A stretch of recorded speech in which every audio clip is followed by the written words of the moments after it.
Colour की चड्डी पहनी? भाग भाग भाग ई का पूछता रे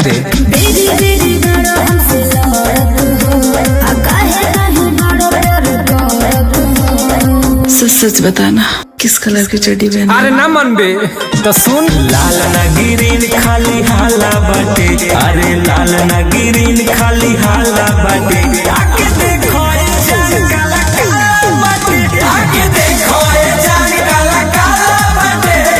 काला काला काला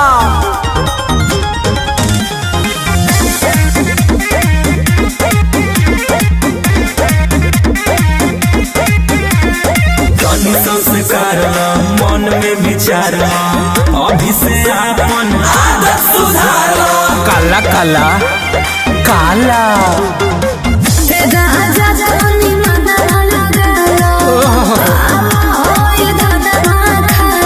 कसम से बोल रही हूँ। कसम से बता दो ना किस कलर की चड्डी पहने हो? हर जाड़ा में आड़ा कोयले बनी रह दे।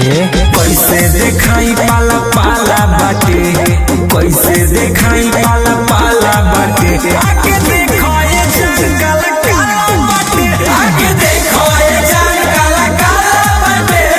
काला काला काला काला काला काला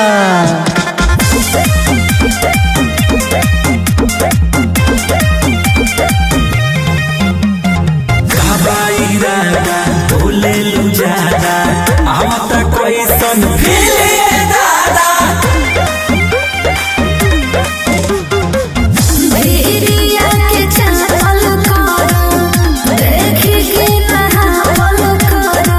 लगता है आपको सर्दी लग गई है। भाग भाग भाग बता दो ना किस कलर की चड्डी पहने हो? कैसे बताई ढीला ढाला बाटे, अरे कैसे बताई ढीला ढाला बाटे। आके देखो ये जान काला काला बाटे, आके देखो ये जान काला काला बाटे।